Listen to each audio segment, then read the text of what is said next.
লোকটি ছাগল চড়াচ্ছিল এবং একটি মরণের ফেরেশতা এসে বলল, তোমার হাতে আর টাইম নাই, আমি তোমাকে নিয়ে যেতে এসেছি। তখন লোকটি বলল, কে তুমি, আর তুমি আমাকে কোথায় নিয়ে যাবে? তখন ফেরেশতা বলল, আমি হচ্ছি মরণের ফেরেশতা, তোমার হাতে আর সময় নাই, তোমার আয়ু শেষ হয়ে গেছে।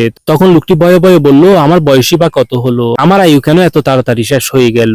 তখন ফেরেশতা বলল, মৃত্যু কখনো বয়স দেখে আসে না, তোমার হাতে আর মাত্র 30 মিনিট সময় আছে, তোমার যা কিছু করার বাকি আছে করে নাও। তখন লোকটি ঠিক আছে বলে চলে যাওয়ার সময় তার এক বন্ধুর সাথে দেখা হলো। তখন সেই বন্ধু বলল, আমার টাকাগুলা দিচ্ছ না কেন? তখন লোকটি বলল, আমাকে আর মাত্র 30 মিনিট সময় দাও। তারপর বাড়িতে এসে একটা চাকরকে বলল, দুধ এত কম লাগছে কেন? তখন চাকর বলল, অর্ধেক পানি দিয়েছি, তারপরেও দুধ এত কম। তখন ফেরেশতা লোকটিকে বলল, তোমার লজ্জা হওয়া উচিত, সারা জীবন মানুষকে ঠকিয়ে গেছো। তখন চাকর বলল, সাহেব রোজা উপলক্ষে ইফতার করার জন্য কিছু দিবেন না? তখন লোকটি বলল, এবার অবস্থা ভালো না, আগামী বছর দেব। তখন ফেরেশতা বলল, টাকা ইনকাম করে কি করো? লোকটি বলল, বাচ্চাদের পিছনে খরচ করি। তখন ফেরেশতা বলল, তোমার বাচ্চারা তোমাকে কবরের আযাব থেকে রক্ষা করতে পারবে না, তোমার হাতে আর মাত্র 5 মিনিট সময় আছে। মৃত্যুর 5 মিনিট আগেও পর্যন্ত লোকটি তার ছেলেদেরকে টাকা দিয়ে সাহায্য করছিল। তারপর লোকটির মৃত্যু হলো এবং মৃত্যুর 40 দিন পর ফেরেশতা আবারও লোকটিকে পৃথিবীতে নিয়ে এসেছিল তার ছেলেরা কি করছে সেটা দেখানোর জন্য, এবং দেখলো তার ছেলেরা জুয়া খেলছে। তখন লোকটি বুঝেছিল দুনিয়াতে আল্লাহকে খুশি করলে আখিরাতে লাভ হতো।